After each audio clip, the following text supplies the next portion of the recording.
Hello, welcome to law excellence. మనం ఈ వీడియోలో కాంపిటేటివ్ ఎగ్జామ్స్కి అవసరమయ్యేటటువంటి ఈనాడు మరియు సాక్షి న్యూస్ పేపర్లోని కరెంట్ అఫైర్స్ గురించి డిస్కస్ చేసుకుందాం. ఇవాల్టి మన ఫస్ట్ ఆర్టికల్ వచ్చేసి కొత్తగా తీసుకొచ్చినటువంటి వివాదాస్పదమైన 3 వ్యవసాయ చట్టాల గురించి. వాటిని రద్దు చేయాలి అనేసి రైతులు పోరాటాలు నిర్వహిస్తూ ఉన్నారు. అయితే దాదాపు 1.5 సంవత్సరం పాటు వీటి యొక్క అమలును నిలిపివేస్తాము అనేసి కేంద్ర ప్రభుత్వం ప్రకటించినా కూడా రైతులు ఒప్పుకోవటం లేదు. రీసెంట్గా మళ్ళీ మన ప్రధాని నరేంద్ర మోదీ చర్చలకు రండి అనేసి రైతులకు పిలుపునివ్వడంతో రైతు సంఘాలు సరే అనేసి చెప్పాయన్నమాట. దీనికి సంబంధించి క్వశ్చన్ చూడండి. రైతులు కోరుతున్నటువంటి నూతన వ్యవసాయ చట్టాల రద్దు, స్వామినాథన్ సూచనల అమలు నేపథ్యంలో స్వామినాథన్ కమిటీ రిపోర్ట్ను గురించి వివరించండి. నేషనల్ కమిషన్ ఆన్ ఫార్మర్స్ అనేటటువంటి దానికి ఎంఎస్ స్వామినాథన్ని చైర్పర్సన్గా ఒక 5 రిపోర్ట్లను సబ్మిట్ చేయటం జరిగింది. అది కూడా 2004 సంవత్సరం డిసెంబర్ నుంచి 2006 సంవత్సరం అక్టోబర్ లోపు మొత్తం 5 రిపోర్ట్లను ఎంఎస్ స్వామినాథన్ కమిటీ అనేది ఇవ్వటం జరిగిందనమాట. ఈ కమిటీ యొక్క పేరు వచ్చేసి నేషనల్ కమిషన్ ఆన్ ఫార్మర్స్ అనేసి. ఈ 5 రిపోర్ట్లలో లాస్ట్ 5th రిపోర్ట్ ఏదైతే ఉందో ఇది ఫార్మర్స్ యొక్క డిస్ట్రెస్ గురించి, వీటిని అడ్రస్ చేయటం కోసం ఒక నేషనల్ పాలసీని తీసుకురావాలి ఫార్మర్స్ కోసం అనేసి రికమెండ్ చేయటం జరిగింది. దీంతో పాటే ఏం చెప్పారు, అక్కడ ల్యాండ్ రిఫార్మ్స్కి సంబంధించి, ఇరిగేషన్కి సంబంధించి, క్రెడిట్ మరియు ఇన్సూరెన్స్కి సంబంధించి, ఫుడ్ సెక్యూరిటీకి సంబంధించి, ఎంప్లాయ్మెంట్కి సంబంధించి, అలాగే అగ్రికల్చరల్ ప్రొడక్టివిటీకి సంబంధించి, ఫార్మర్ యొక్క కాంపిటేటివ్నెస్కి సంబంధించి ఇందులో ఒక రెఫరెన్స్ని తీసుకురావటం జరిగిందనమాట. కొన్ని రికమెండేషన్స్ని ఈ పాలసీలో చెప్పటం జరిగింది. అందులో సీలింగ్ సర్ప్లస్ని, అలాగే వేస్ట్ ల్యాండ్స్ని డిస్ట్రిబ్యూట్ చేయాలి. అలాగే ప్రైమ్ అగ్రికల్చరల్ ల్యాండ్ మరియు ఫారెస్ట్ ఏదైతే ఉందో వాటిని కార్పొరేట్ సెక్టార్కి నాన్ అగ్రికల్చరల్ పర్పస్ కోసం డైవర్స్ చేయాలి అనేసి చెప్పటం జరిగింది. ఇవి మాత్రమే కాకుండా గ్రేజింగ్ రైట్స్ని, అలాగే ఫారెస్ట్కి సంబంధించి సీజనల్ యాక్సెస్ని ట్రైబల్కి, అలాగే పాస్టోరలిస్టులకి ఇవ్వాలి. కామన్ ప్రాపర్టీ రిసోర్సెస్కి యాక్సెస్ అనేది ఇవ్వాలి అనేసి చెప్పటం జరిగింది. ఇవి మాత్రమే కాకుండా national land use advisory service అన్నటువంటి దాన్ని ఎస్టాబ్లిష్ చేయాలి. దాని ద్వారా ల్యాండ్ యూజ్ డెసిషన్స్, అలాగే ఎకలాజికల్, మెట్రలాజికల్, అలాగే మార్కెటింగ్ ఫ్యాక్టర్స్ ఏవైతే ఉన్నాయో వాటన్నింటినీ సీజన్ స్పెసిఫిక్ బేసిస్లో వాళ్ళకి ప్రొవైడ్ చేయాలి అనేసి చెప్పటం జరిగింది. అంతేకాకుండా అగ్రికల్చరల్ ల్యాండ్ని సేల్ చేసేటప్పుడు దానికి సంబంధించి రెగ్యులేషన్ కోసం ఒక మెకానిజంని సెటప్ చేయాలి అనేసి కూడా చెప్పటం జరిగింది. ఇరిగేషన్కి సంబంధించి కొన్ని చెప్పటం జరిగింది. అలాగే అగ్రికల్చరల్ ప్రొడక్టివిటీకి సంబంధించి, ఫార్మర్స్ యొక్క ఇన్కమ్కి సంబంధించి, అలాగే ల్యాండ్ హోల్డింగ్కి సంబంధించి, ప్రొడక్టివిటీ లెవెల్స్ ఏవైతే ప్రైమరీగా ఫార్మర్స్ యొక్క ఇన్కమ్ని డిటర్మైన్ చేస్తాయో వాటన్నింటి గురించి మాట్లాడడం జరిగిందనమాట. వీటి కోసం రైతులకి సాయిల్ టెస్టింగ్ ల్యాబొరేటరీస్ని ఏర్పాటు చేయాలి. అలాగే ఫార్మింగ్కి సంబంధించి కన్జర్వేషన్ని ప్రమోట్ చేయాలి. దాని ద్వారా సాయిల్ హెల్త్ని ఇంప్రూవ్ చేయొచ్చు, అలాగే కన్జర్వ్ చేయొచ్చు. వాటర్ క్వాంటిటీని, క్వాలిటీని మరియు బయోడైవర్సిటీ వీటన్నింటినీ కూడా దాని ద్వారా కన్జర్వ్ చేయొచ్చు. అంతేకాకుండా సస్టైనబుల్ పబ్లిక్ ఇన్వెస్ట్మెంట్ని పెంచాలి. అంటే అది కూడా అగ్రికల్చరల్ రిలేటెడ్ ఇన్ఫ్రాస్ట్రక్చర్ని పెంచాలి. అంటే ఇరిగేషన్కి సంబంధించి, డ్రైనేజ్కి సంబంధించి, ల్యాండ్ డెవలప్మెంట్కి సంబంధించి, water conservation, research development, road connectivity ఇలాంటి అగ్రికల్చరల్ రిలేటెడ్ ఇన్ఫ్రాస్ట్రక్చర్ని పెంచాలి అనేసి చెప్పటం జరిగింది. అలాగే క్రెడిట్ మరియు ఇన్సూరెన్స్కి సంబంధించి కూడా క్రెడిట్ని స్మాల్ ఫార్మర్స్కి క్రెడిట్ అనేది ఒక బేసిక్ రిక్వైర్మెంట్ అనమాట. ఇది టైమ్లీ అడెక్వేట్గా ఇవ్వాల్సి ఉంటుంది అనేసి చెప్పటం జరిగింది. అంతేకాకుండా rate of interest crop loans మీద తగ్గించాలి. అలాగే మారటోరియంని వాటికి ప్రతిపాదించాలి. కిసాన్ క్రెడిట్ కార్డ్స్ ఏవైతే ఉంటాయో వాటిని ఉమెన్ ఫార్మర్స్కి అందించాలి.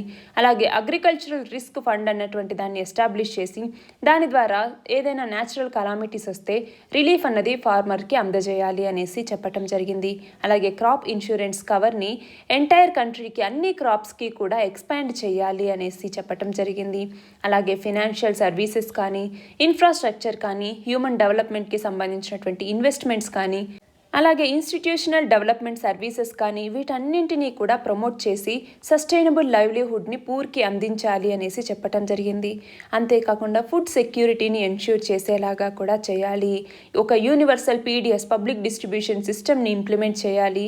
అలాగే న్యూట్రిషనల్ సపోర్ట్ ప్రోగ్రామ్ని అన్ని పంచాయతీలకి, లోకల్ బాడీస్ ఇవన్నీ కూడా పార్టిసిపేట్ అయ్యేలాగా రీఆర్గనైజ్ చేయాల్సినటువంటి అవసరం ఉంది అనేసి చెప్పటం జరిగింది. అలాగే కమ్యూనిటీ ఫుడ్, అలాగే వాటర్ బ్యాంక్స్ ఇలాంటివన్నీ కూడా ఎస్టాబ్లిష్ చేయాలి. స్మాల్ మరియు మార్జినల్ ఫార్మర్స్ ఎవరైతే ఉన్నారో వాళ్ళకి ఫార్మ్ ఎంటర్ప్రైజెస్కి సంబంధించి ప్రాఫిటబిలిటీని, ప్రొడక్టివిటీని, క్వాలిటీని ఎన్ష్యూర్ చేసేలాగా రూరల్ నాన్ ఫార్మ్ లైవ్లీహుడ్ ఇనిషియేటివ్స్ని తీసుకురావాలి. అలాగే నేషనల్ ఫుడ్ గ్యారంటీ యాక్ట్ అన్నటువంటి దాన్ని కంటిన్యూ చేస్తూ ఫుడ్ ఫర్ వర్క్, అలాగే ఎంప్లాయ్మెంట్ గ్యారంటీ ప్రోగ్రామ్స్ ఇలాంటి వాటన్నింటినీ ఫార్ములేట్ చేయాల్సినటువంటి అవసరం ఉంది. ఫార్మర్ సూసైడ్స్ని ప్రివెన్షన్ చేయాలి. అన్ని క్రాప్స్కి కూడా క్రాప్ ఇన్సూరెన్స్ రావాలి. అంటే విలేజ్ లెవెల్లోనూ, బ్లాక్ లెవెల్లోనూ అన్నింటిలో కూడా అన్ని క్రాప్స్ని కూడా కవర్ చేయాల్సినటువంటి అవసరం ఉంది. అలాగే ఆక్విఫైర్ రీఛార్జ్ అంటే భూగర్భ జల వనరులు ఏవైతే ఉన్నాయో అవి పెరిగేదానికి మనం ప్రమోట్ చేయాల్సినటువంటి అవసరం ఉంది. అలాగే రెయిన్ వాటర్ కన్జర్వేషన్ వీటన్నింటినీ కూడా పెంచాల్సినటువంటి అవసరం ఉంది. అలాగే క్వాలిటీ సీడ్స్ని, అదర్ ఇన్పుట్స్ ఏవైతే ఉంటాయో వ్యవసాయానికి సంబంధించి వాటి యొక్క అవైలబిలిటీ అంటే వాటిని అవైలబుల్గా ఉండేలాగా చూడాలి. అలాగే మార్కెట్ ఇంటర్వెన్షన్ స్కీమ్స్ ఏవైతే ఉంటాయో వాటి మీద ఫోకస్ చేయాల్సినటువంటి అవసరం ఉందన్నమాట. అలాగే విలేజ్ నాలెడ్జ్ సెంటర్స్ అన్నటువంటి దాన్ని లేదా గ్యాన్ చౌపల్స్ అనేసి పిలుస్తూ ఉంటామన్నమాట. ఎవరైతే ఫార్మర్స్ డిస్ట్రెస్ హాట్స్పాట్స్ ఉంటాయో వాటిలో విలేజ్ నాలెడ్జ్ సెంటర్స్ని ఏర్పాటు చేయాలి. దీని ద్వారా వాళ్ళకి అగ్రికల్చర్కి సంబంధించి అలాగే నాన్ ఫార్మ్ లైవ్లీహుడ్స్ ఏమేమి ఉన్నాయి వీటన్నింటి గురించి గైడెన్స్ని ఇక్కడ ఇవ్వాల్సి ఉంటుంది. అంతేకాకుండా సూసైడల్ బిహేవియర్కి సంబంధించి ఏవైనా ఎర్లీ సైన్స్ కనుక కనపడితే వాటిని ఐడెంటిఫై చేసి పీపుల్కి అవేర్నెస్ క్యాంపెయిన్స్ అనేది ఇవ్వాల్సి ఉంటుంది. అంతేకాకుండా ఫార్మర్స్కి కాంపిటేటివ్నెస్ తీసుకురావాలి. అలాగే ఎంఎస్పి అంటాము, మినిమం సపోర్ట్ ప్రైస్ అనేసి, దీని యొక్క ఇంప్లిమెంటేషన్ని ఇంప్రూవైజ్ చేయాల్సినటువంటి అవసరం ఉంది. అంతేకాకుండా చిన్న చిన్న ఫార్మర్స్ ఎవరైతే ఉంటారో, చిన్న కాటన్ ఫార్మర్స్ కావచ్చు, వీళ్ళందరికీ సంబంధించి కమాడిటీ బేస్డ్ ఫార్మర్ ఆర్గనైజేషన్స్ని ప్రమోట్ చేయాల్సినటువంటి అవసరం ఉంది. అంతేకాకుండా ఎంఎస్పి ఏదైతే ఉందో దీనిని అట్లీస్ట్ వెయిటెడ్ యావరేజ్ కాస్ట్ ఏదైతే ఉంటుందో ప్రొడక్షన్కి సంబంధించి దానికన్నా 50% మోర్ ఎంఎస్పి అనేది ఇవ్వాల్సినటువంటి అవసరం ఉంది అనేసి ఎంఎస్ స్వామినాథన్ కమిటీ చెప్పడం జరిగింది. అలాగే స్టేట్ ఏపీఎంసీస్ ఏవైతే ఉంటాయో అగ్రికల్చరల్ ప్రొడ్యూస్ మార్కెటింగ్ కమిటీస్ అంటాము. ఇవి మార్కెటింగ్కి సంబంధించి, స్టోరేజ్కి సంబంధించి మరియు ప్రాసెసింగ్కి సంబంధించి అంటే అగ్రికల్చరల్ ప్రొడ్యూస్కి సంబంధించి ఏవైతే చేస్తున్నాయో వీటిని గ్రేడింగ్, బ్రాండింగ్, ప్యాకేజింగ్ మరియు డొమెస్టిక్ ఇంటర్నేషనల్ మార్కెట్ డెవలప్మెంట్ గురించి వీటన్నింటి గురించి వాటిలో డెవలప్మెంట్ అనేది తీసుకురావాలి. వాటిని ప్రమోట్ చేసి సింగిల్ ఇండియన్ మార్కెట్ వైపుగా తీసుకెళ్లాల్సిన అవసరం అనేది ఉంది అనేసి ఎంఎస్ స్వామినాథన్ కమిటీ చెప్పడం జరిగింది. అంతేకాకుండా ఎంప్లాయ్మెంట్కి సంబంధించి వర్క్ ఫోర్స్లో స్ట్రక్చరల్ చేంజ్ని తీసుకురావాల్సినటువంటి అవసరం అనేది ఉంది. దాని ద్వారా మన ఎకానమీలో గ్రోత్ని యాక్సిలరేట్ చేయొచ్చు అనేసి చెప్పారు. అలాగే నాన్ ఫార్మ్ ఎంప్లాయ్మెంట్ ఆపర్చునిటీస్ని ఎంకరేజ్ చేయడం ద్వారా పర్టికులర్గా ట్రేడ్, రెస్టారెంట్స్ మరియు హోటల్స్, ట్రాన్స్పోర్ట్, కన్స్ట్రక్షన్, రిపేర్స్, కొన్ని సర్వీసెస్ ఇలాంటి వాటిలో నాన్ ఫార్మ్ ఎంప్లాయ్మెంట్ ఆపర్చునిటీస్ని డెవలప్ చేయాలి. అలాగే బయోడైవర్సిటీని యాక్సెస్ కల్పించేలాగా, ట్రెడిషనల్ రైట్స్ని ప్రిజర్వ్ చేసేలాగా మనకి నాన్ టింబర్ ఫారెస్ట్ ప్రొడ్యూసెస్ ఏవైతే ఉంటాయో అంటే మెడికల్ ప్లాంట్స్ కావచ్చు, gums, resins, oil yielding plants ఇలాంటివన్నీ కూడా ప్రిజర్వ్ చేసేలాగా వాటి ద్వారా బయో రిసోర్సెస్ ఏవైతే ఉన్నాయో అవి లైవ్లీహుడ్ సెక్యూరిటీకి మరియు న్యూట్రిషన్కి డిపెండ్ అయ్యేలాగా రూరల్ పీపుల్ని కన్వర్ట్ చేయాల్సినటువంటి అవసరం అనేది ఉంది. కమ్యూనిటీ బేస్డ్ బ్రీడ్ కన్జర్వేషన్ అనేది ఏదైతే ఉందో దాన్ని ఎంకరేజ్ చేయాల్సి ఉంటుంది. ఇండిజినస్ బ్రీడ్స్ని ఎక్స్పోర్ట్ చేయాలి. అలాగే సస్టైనబుల్ బ్రీడ్స్ ఏవైతే సూటబుల్ బ్రీడ్స్ ఉంటాయో వాటిని మనం ఇంపోర్ట్ చేసుకుని మన ప్రొడక్టివిటీని పెంచుకోవాల్సినటువంటి అవసరం అనేది ఉంది. అలాగే బ్రీడింగ్ ద్వారా ఫిష్ స్టాక్స్ని, అలాగే ఫార్మ్ యానిమల్స్ని, క్రాప్స్ని వీటికి సంబంధించి కన్జర్వేషన్, ఎన్హాన్సింగ్ మరియు ఇంప్రూవ్మెంట్ వీటన్నింటినీ మనం చేపట్టాల్సినటువంటి అవసరం ఉంది అనేసి ఎంఎస్ స్వామినాథన్ కమిటీ రిపోర్ట్ అనేది చెప్పడం జరిగింది. మన నెక్స్ట్ ఆర్టికల్ వచ్చేసి మయన్మార్ తిరుగుబాటు గురించి. మయన్మార్లో సైనిక తిరుగుబాటు అనేది జరిగింది. అత్యయిక పరిస్థితిని అక్కడ ప్రకటించడం జరిగింది. ఏడాది పాటు పాలన మాదే అనేసి అక్కడ సైన్యం ప్రకటించడం కూడా జరిగింది. దీనికి సంబంధించి క్వశ్చన్ చూడండి. మయన్మార్ సైనిక తిరుగుబాటు గురించి వివరించండి. ఫస్ట్ ఏం జరిగింది? 1948వ సంవత్సరంలో బ్రిటన్ వలస పాలన నుంచి మయన్మార్కి స్వాతంత్రం అనేది వచ్చింది. తర్వాత 1962వ సంవత్సరంలో సైన్యం తిరుగుబాటు చేసింది. 5 దశాబ్దాలకు పైగా నియంతృత్వ పాలన అనేది అక్కడ కొనసాగింది. ఈ మధ్యలో 1988వ సంవత్సరంలో ఆంగ్ సన్ సూకీ మళ్ళీ తిరిగి మయన్మార్కి రావటం జరిగిందనమాట. వచ్చి అక్కడ సైన్యానికి వ్యతిరేకంగా ప్రజా పోరాటం చేయటం జరిగింది. అందులో భాగంగా 1989లో ఆమెని గృహ నిర్బంధం చేయటం జరిగింది. 1990వ సంవత్సరంలో ఆంగ్ సన్ సూకీ నేతృత్వంలో ఎన్ఎల్డి పార్టీ, ఎన్ఎల్డి అనేసి పిలుస్తూ ఉంటాము, జాతీయ ప్రజాస్వామ్య లీగ్ అనేసి పిలుస్తాము. ఈ పార్టీ భారీ విజయాన్ని సాధించింది. అధికారం అప్పగించేందుకు సైన్యం ససేమీరా ఒప్పుకోలేదు. దీనికి గాను 1991వ సంవత్సరంలో ఆంగ్ సన్ సూకీకి నోబెల్ శాంతి బహుమతి అనేది లభించింది. తర్వాత 2010వ సంవత్సరంలో గృహ నిర్బంధం నుంచి ఆంగ్ సన్ సూకీకి విముక్తి అనేది ఇవ్వటం జరిగింది. తర్వాత 2015 సాధారణ ఎన్నికల్లో ఆంగ్ సన్ సూకీ పార్టీ అయినటువంటి ఎన్ఎల్డి అనేది విజయం సాధించింది.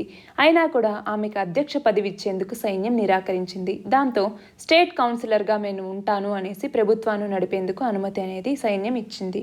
తర్వాత 2017వ సంవత్సరంలో సైన్యం అవుట్ పోస్టుల మీద తీవ్రవాదుల దాడులు అనేవి జరిగాయి. దీనికి స్పందిస్తూ రోహింగ్యా ముస్లింల మీద సైన్యం చర్యలు చేపట్టడం జరిగింది.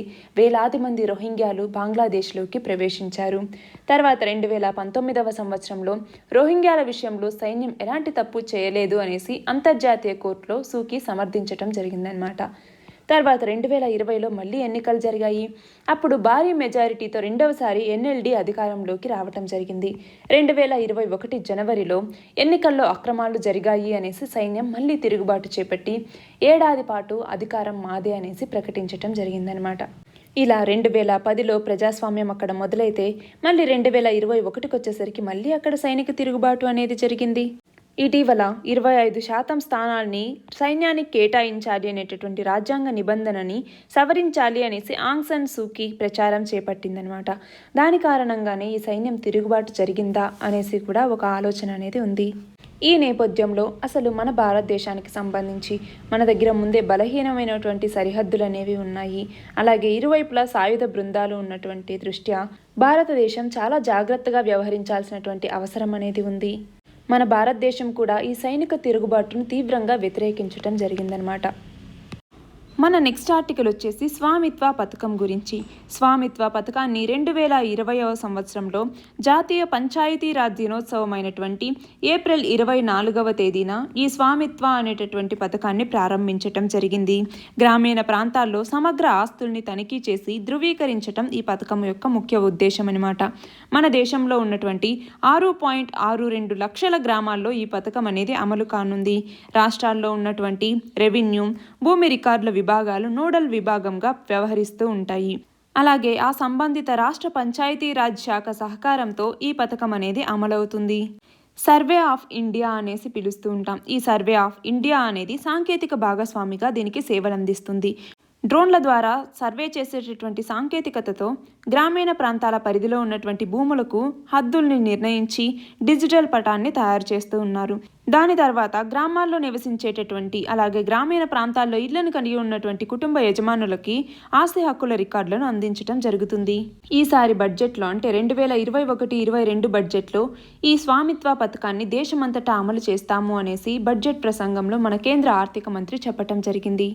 ఇప్పటికే 1.80 లక్షల ఆస్తి హక్కు కార్డులను ఇప్పటికే జారీ చేశాము అనేసి వెల్లడించడం జరిగిందనమాట.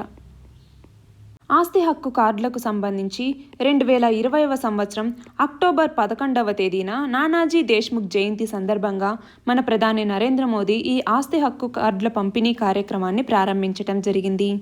దీని ద్వారా భూమి, ఇంటి యాజమాన్య ధృవపత్రాలు సమాజాభివృద్ధిలో కీలక పాత్ర పోషిస్తూ ప్రజల్లో స్వాభిమానాన్ని, సహకారతను పెంపొందిస్తాయి అన్నటువంటి ఉద్దేశంతో దీన్ని తీసుకురావటం జరిగిందనమాట. ఈ పథకానికి 2021-22 బడ్జెట్లో మొత్తం 200 కోట్ల రూపాయల్ని ఈ స్వామిత్వ పథకానికి కేటాయించటం జరిగింది. ప్రస్తుతం 1.14 లక్షల గ్రామాల్లో ఈ స్వామిత్వ పథకం అనేది అమలవుతూ ఉంటే 1400 గ్రామాల్లో మొత్తం 1.80 లక్షల కార్డులని ఇప్పటి వరకు జారీ చేయటం జరిగింది. దీనికి సంబంధించి క్వశ్చన్ చూడండి. స్వామిత్వ పథకం ఏమిటి? దీనిని ఎవరు అమలు చేస్తున్నారు? స్వామిత్వ పథకం ఏంటో అర్థమైందా అండి? దీనిని ఎవరు అమలు చేస్తున్నారు? కేంద్ర పంచాయతీరాజ్ శాఖ అన్నది ఈ పథకాన్ని అమలు చేస్తోంది. మన నెక్స్ట్ ఆర్టికల్ వచ్చేసి ఆంధ్రప్రదేశ్లోని తొలి దశ పంచాయతీ ఎన్నికల గురించి. ఈ ఎన్నికల్లో గరిష్టంగా కృష్ణా జిల్లాలో 85.06%, కనిష్టంగా శ్రీకాకుళంలో 75.77% ఓట్లు అనేవి పడ్డాయి.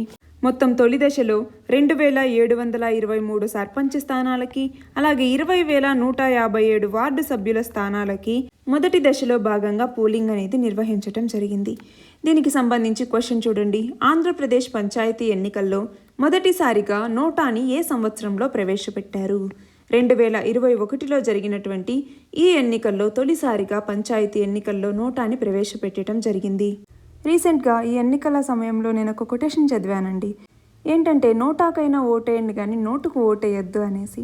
కానీ రియల్గా చూస్తే, అంటే వీడియోలో చెప్పడం కాదు కానీ రియల్గా చూస్తే జరిగేది అదే కదా అండి. నోట్లు అలాగే మద్యం వీటన్నింటితో చాలా ప్రలోభ పెడుతూ ఉన్నారు. వాటి నుంచి బయటికి రావాలి అంటే మనకి ఏదైతే మంచి జరుగుతుంది అన్నది చూడాలి కానీ ఆ తాత్కాలికమైనటువంటి వీటి గురించి చూసుకోకూడదు అన్నది నా అభిప్రాయం. సరే, ఇక్కడ క్వశ్చన్ అర్థమైంది కదా. నోటాని ఏ సంవత్సరంలో పంచాయతీ ఎన్నికల్లో ప్రవేశపెట్టారు అంటే 2021వ సంవత్సరంలో మన ఆంధ్రప్రదేశ్లో అయితే నోటాని ఈ సంవత్సరంలో ప్రవేశపెట్టారు. ఈ ఎన్నికలకు సంబంధించి ఏ జనాభా లెక్కల్ని ఆధారంగా తీసుకున్నారు అంటే 2019 జనాభా లెక్కల్ని ఆధారంగా తీసుకోవటం జరిగింది. మన నెక్స్ట్ ఆర్టికల్ వచ్చేసి కరోనాకి మూలం చైనా ల్యాబ్ కాదు అనేసి ప్రపంచ ఆరోగ్య సంస్థకు చెందినటువంటి నిపుణుల బృందం తేల్చి చెప్పటం జరిగిందనమాట. జంతువుల ద్వారానే అది మానవుల్లోకి వచ్చి ఉంటుంది అనేసి WHO నిపుణుల బృందం చెప్తోంది. 2019లో తొలిసారిగా చైనాలోని వుహాన్ నగరంలో కరోనా కేసులు అనేవి వచ్చిన నేపథ్యంలో చైనాలో ఉన్నటువంటి ల్యాబ్ నుంచే ఇది వచ్చింది అనేటటువంటి ఆరోపణలు అనేవి వచ్చాయి. వాటిని పరిశీలించడం కోసం WHO వరల్డ్ హెల్త్ ఆర్గనైజేషన్కి సంబంధించినటువంటి బృందం జనవరి 14వ తేదీన చైనాకి చేరుకోవటం జరిగింది. అక్కడ పరిశీలనలు చేపట్టిన తర్వాత కరోనా మూలం చైనా ల్యాబ్ కాదు అనేసి తేల్చి చెప్పటం జరిగిందనమాట. దీనికి సంబంధించి క్వశ్చన్ చూడండి. కరోనాకు మూలం ఎక్కడి నుంచి వచ్చిందని కనుక్కునే నేపథ్యంలో ఏ సంస్థకు చెందినటువంటి నిపుణుల బృందం చైనాకి చేరుకుని అక్కడ పరిశోధనల్ని నిర్వహించారు? ఏ సంస్థకు చెందినటువంటి వాళ్ళు? WHO లేదా ప్రపంచ ఆరోగ్య సంస్థకు చెందినటువంటి నిపుణుల బృందం. మన నెక్స్ట్ ఆర్టికల్ వచ్చేసి ఉత్తరాఖండ్లో వచ్చినటువంటి ఆకస్మిక వరదల గురించి అనమాట. దీనికి సంబంధించి దిగ్గజ పర్వతారోహకుడైనటువంటి కెప్టెన్ ఎంఎస్ కోహ్లీ అనే ఆయన ఒక వాదనను తీసుకురావటం జరిగింది. 1965వ సంవత్సరంలో నందాదేవి హిమనీ నదం మీద ఒక రేడియో ధార్మిక పరికరం ఉంచడం జరిగింది. అది దీనికి కారణమై ఉండొచ్చు అనేసి ఆయన చెప్పటం జరిగిందనమాట. దీని బ్యాక్గ్రౌండ్ చూస్తే 1964వ సంవత్సరంలో చైనా అనేది షిన్జియాంగ్ ప్రావిన్స్లో ఒక అణుబాంబును ప్రయోగించడం జరిగింది. ఇది అప్పట్లో పశ్చిమ దేశాలని ఆశ్చర్యానికి గురి చేసింది. అంటే చైనాకి ఈ స్థాయి సాంకేతిక పరిజ్ఞానం లేదు అనేసి భావించాయన్నమాట. దాంతో చైనా ఏవైనా అణుపరీక్షల్ని నిర్వహిస్తే పసిగట్టడానికి వీలుగా 1965వ సంవత్సరంలో అమెరికా గూఢచర్య సంస్థ, అలాగే Bharat intelligence bureau, special frontier force వీటితో కూడినటువంటి ఒక బృందం నందాదేవి హిమనీ నదం మీద ఒక రేడియో ధార్మిక పరికరాన్ని ఉంచిందనమాట. ఇది దాదాపు 100 ఏళ్ల పాటు శక్తిని వెలువరిస్తూ ఉంటుంది. అయితే దాని ఆచూకీ అనేది అప్పుడు గల్లంతైందనమాట. అది వేడిగా ఉండటం వల్ల మంచుని కరిగించుకుంటూ వెళ్ళి అక్కడ ఉన్నటువంటి సరస్సులో పడిపోయి ఉండొచ్చు అనేసి ఆయన యొక్క అంచనా. ఒకవేళ అదే ఇప్పుడు ఈ వరదలకి కారణం అయి ఉండొచ్చు, కాబట్టి దాన్ని పరిశీలించాలి అనేసి చెప్తూ ఉన్నారనమాట. దీనికి సంబంధించి క్వశ్చన్ చూడండి. చైనా అణుపరీక్షల్ని గుర్తించడం కోసం వీలుగా అమెరికా గూఢచర్య సంస్థ, భారత ఇంటెలిజెన్స్ బ్యూరో, స్పెషల్ ఫ్రాంటియర్ ఫోర్స్తో కూడినటువంటి బృందం నందాదేవి హిమనీ నదం మీద రేడియో ధార్మిక పదార్థాన్ని ఏ సంవత్సరంలో అమర్చారు? ఏ సంవత్సరంలో? 1965వ సంవత్సరంలో అమర్చడం జరిగింది. మన నెక్స్ట్ ఆర్టికల్ వచ్చేసి సి విజిల్ యాప్ గురించి. కేంద్ర ఎన్నికల సంఘం రూపొందించినటువంటి సి విజిల్ యాప్ని ఎన్నికల పర్యవేక్షణకి ఉపయోగించడానికి పరిశీలిస్తున్నాము అనేసి ఆంధ్రప్రదేశ్ రాష్ట్ర ఎన్నికల సంఘం తరపు న్యాయవాది హైకోర్టుకి తెలపటం జరిగింది. దీనికి సంబంధించి క్వశ్చన్ ఎలా అడగచ్చు? ఇటీవల ఆంధ్రప్రదేశ్ పంచాయతీ ఎన్నికల నేపథ్యంలో ఎన్నికలకు సంబంధించినటువంటి ఫిర్యాదుల కోసం రాష్ట్ర ఎన్నికల సంఘం తీసుకొచ్చినటువంటి యాప్ పేరేమిటి? ఈ వాచ్ అనేటటువంటి యాప్ని తీసుకురావటం జరిగింది. ఇందులో కొన్ని సాంకేతిక లోపాలు ఉండటం వల్ల సి విజిల్, నిఘా యాప్లను ఉపయోగించాలి అనేసి రాష్ట్ర ప్రభుత్వ న్యాయవాది వాదన వినిపించారనమాట. దీనికి సంబంధించినటువంటి విచారణని హైకోర్టు వాయిదా వేయటం జరిగింది. అయితే మనకు కావాల్సింది ఈ క్వశ్చన్ అనమాట. ఆంధ్రప్రదేశ్ పంచాయతీ ఎన్నికల నేపథ్యంలో రాష్ట్ర ఎన్నికల సంఘం అనేది ఈ వాచ్ అనేటటువంటి దాన్ని తీసుకొచ్చింది. కేంద్ర ఎన్నికల సంఘం ఏమో సి విజిల్ అనేటటువంటి ఒక యాప్ని తీసుకురావటం జరిగింది. ఇవి రెండూ కాకుండా ఆంధ్రప్రదేశ్ రాష్ట్ర ప్రభుత్వం నిఘా అనేటటువంటి ఒక యాప్ని తీసుకురావటం జరిగింది. ఇవి 3 పేర్లు మనం గుర్తుపెట్టుకోవాలి. మన నెక్స్ట్ ఆర్టికల్ వచ్చేసి భారతీయ పౌరులు సైబర్ క్రైమ్ వాలంటీర్లుగా నమోదు కావాలి అనేసి కేంద్ర ప్రభుత్వం పిలుపునివ్వటం జరిగింది. Indian cyber crime coordination centre అనేటటువంటి ప్రాజెక్ట్ కింద దీన్ని చేపట్టడం జరుగుతోంది. దీని ద్వారా మన దేశ సార్వభౌమాధికారానికి వ్యతిరేకంగా చిన్నారులు, మహిళల్ని కించపరిచేలాగా, శాంతి భద్రతలకి విఘాతం కలిగించేలాగా ఉండేటటువంటి పోస్టులను అడ్డుకోవటంతో సహాయపడాలి అనేసి కేంద్ర ప్రభుత్వం కోరింది. ఈ ప్రాజెక్ట్ని జమ్మూ కాశ్మీర్లో ప్రారంభించటం జరిగింది. ఈ ప్రాజెక్ట్ కింద సైబర్ క్రైమ్ వాలంటీర్లుగా మొత్తం 3 విభాగాల్లో ఏదో ఒక దానిలో నమోదు కావచ్చు అనమాట. 1వ విభాగంలో ఉన్నటువంటి వాలంటీర్లు అశ్లీల దృశ్యాల్లో చిన్నారుల్ని వినియోగించటం, అత్యాచారం, సామూహిక అత్యాచారం, ఉగ్రవాదం, అతివాదం, చట్టవిరుద్ధ కార్యకలాపాలకు సంబంధించినటువంటి అంశాలని గుర్తించడంలో సహాయపడతారు. 2వ విభాగంలో ఉన్నటువంటి వాళ్ళు మహిళలు, చిన్నారులు, వయోవృద్ధులు, గ్రామీణులు వంటి వాళ్ళని సైబర్ నేరాల గురించి అప్రమత్తం చేస్తారు. 3వ విభాగంలో ఉన్నటువంటి వాలంటీర్లు సైబర్ నేరాల్లో ఉన్నటువంటి నిర్దిష్ట విభాగాలు ఫోరెన్సిక్, నెట్వర్క్ ఫోరెన్సిక్, మాల్వేర్ విశ్లేషణ, మెమరీ విశ్లేషణ, క్రిప్టోగ్రఫీ లాంటి అంశాల్లో సేవలు అందిస్తారు. అయితే ఈ వాలంటీర్ హోదాని ఎలాంటి వాణిజ్యపరమైనటువంటి లబ్ధి కోసం కూడా ఉపయోగించకూడదు. ఈ ప్రాజెక్టులో పాలు పంచుకున్నట్టు వాలంటీర్లు ఎలాంటి బహిరంగ ప్రకటన కూడా చేయకూడదు. వాళ్ళ యొక్క విధులకు సంబంధించి పూర్తి గోప్యత పాటించాల్సినటువంటి అవసరం అనేది ఉంది. భారత పౌరులు ఎవరైనా కూడా ఈ వాలంటీర్ ప్రాజెక్టులో పాలు పంచుకోవచ్చు. దీనికి సంబంధించి క్వశ్చన్ చూడండి. ఏ ప్రాజెక్ట్ కింద సామాన్య ప్రజల్ని సైబర్ క్రైమ్ వాలంటీర్లుగా నమోదు కావాలి అనేసి కేంద్ర ప్రభుత్వం పిలుపునిచ్చింది? ఏ ప్రాజెక్ట్ కింద?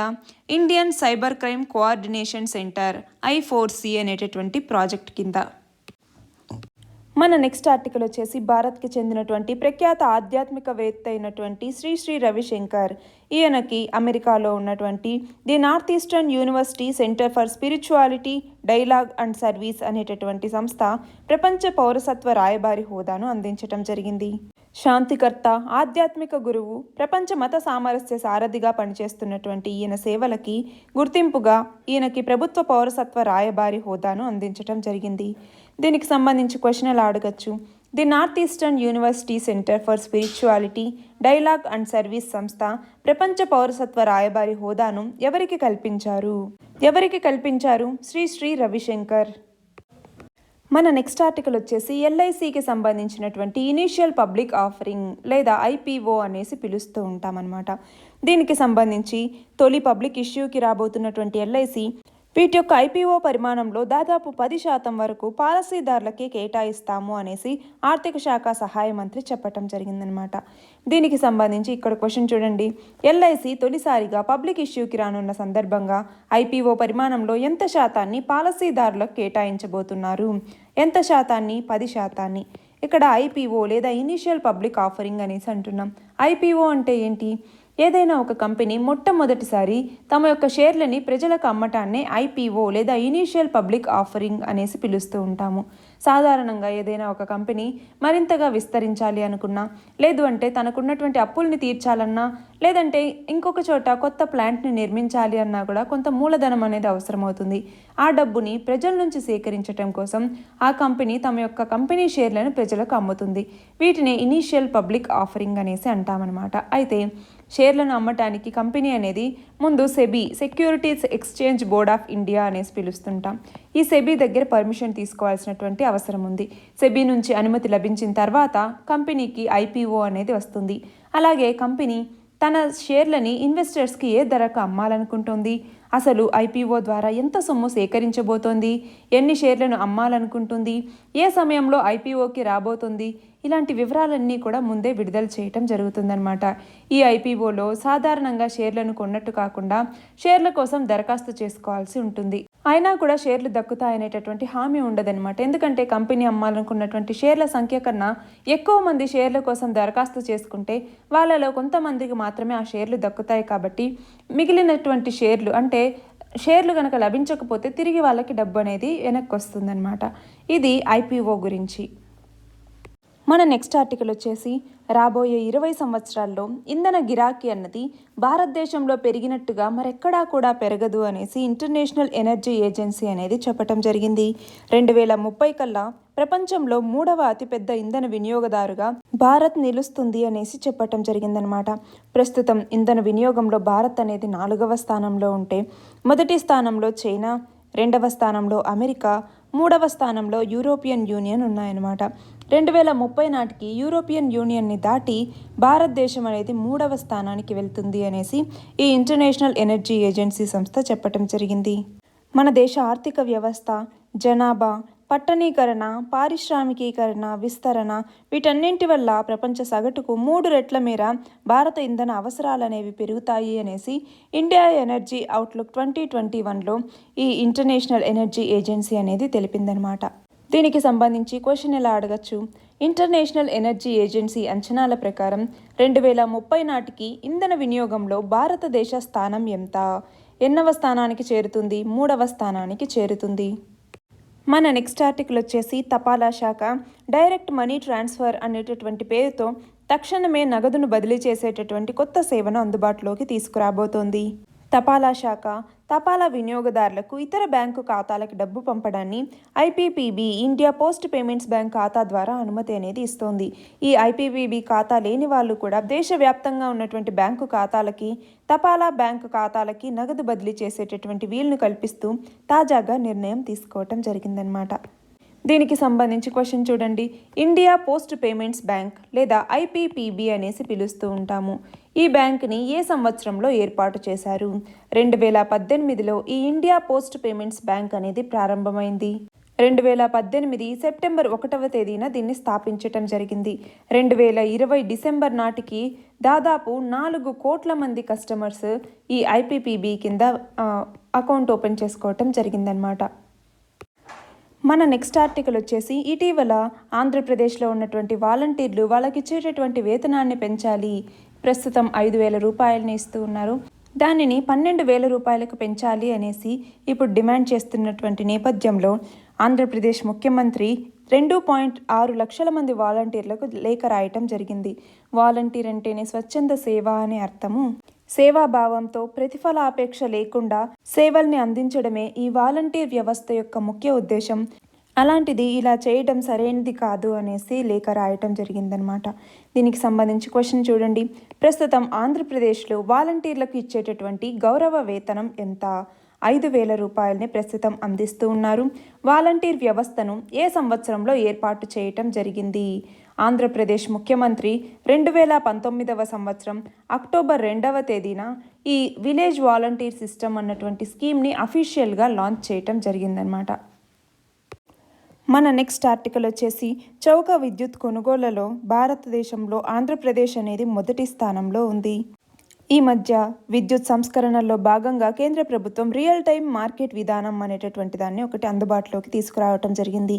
దీని కింద బహిరంగ మార్కెట్లో విద్యుత్ తీసుకోవాలంటే ఏ రాష్ట్రమైనా కూడా ముందుగా జాతీయ గ్రిడ్లకి తెలపాలి. గతంలో 24 గంటల ముందే పవర్ గ్రిడ్ కార్పొరేషన్కి ఈ విషయాన్ని చెప్పాల్సి ఉంటే ముందే విద్యుత్ డిమాండ్ని చెప్పినా కూడా వాస్తవ వినియోగంలో హెచ్చుతగ్గులు ఉంటూ ఉంటాయన్నమాట. కానీ ఈ రియల్ టైం మార్కెట్ ఏదైతే అందుబాటులోకి వచ్చిందో దాని తర్వాత కేవలం 15 నిమిషాల ముందే బహిరంగ మార్కెట్లో విద్యుత్ లభ్యత ఎంత ఉంది అనేసి తెలుసుకునేటటువంటి అవకాశం అనేది ఉంది. అంతేకాకుండా విద్యుత్ సంస్కరణల అమల్లో మన దేశంలో మొదటి స్థానంలో మధ్యప్రదేశ్ అనేది ఉండగా ఆంధ్రప్రదేశ్ అన్నది 2వ స్థానంలో నిలిచింది. దీనికి సంబంధించి క్వశ్చన్ ఎలా అడగచ్చు? మన దేశంలో విద్యుత్ సంస్కరణల అమలులో మొదటి స్థానంలో ఉన్నటువంటి రాష్ట్రం ఏది? ఏ రాష్ట్రం మొదటి స్థానంలో ఉంది? మధ్యప్రదేశ్. 2వ స్థానంలో ఆంధ్రప్రదేశ్ అనేది ఉంది. మన నెక్స్ట్ ఆర్టికల్ వచ్చేసి కొటియా వివాదం గురించి. కొన్నేళ్లుగా ఆంధ్ర, ఒడిశాల మధ్య కొటియా వివాదం అనేది జరుగుతూ ఉంది. రీసెంట్గా ఆంధ్రప్రదేశ్లో జరుగుతున్నటువంటి పంచాయతీ ఎన్నికల్లో కూడా ఓట్లు వేయొద్దు అనేసి కొటియా పల్లెల్ని ఒడిశా ప్రభుత్వం బెదిరించింది అనేసి ఇక్కడ ఆర్టికల్లో చెప్తూ ఉన్నారనమాట. అయితే కొటియా పల్లెలు అంటే ఏమిటి, ఎక్కడున్నాయి అనేది మనం చూద్దాం. క్వశ్చన్ చూడండి.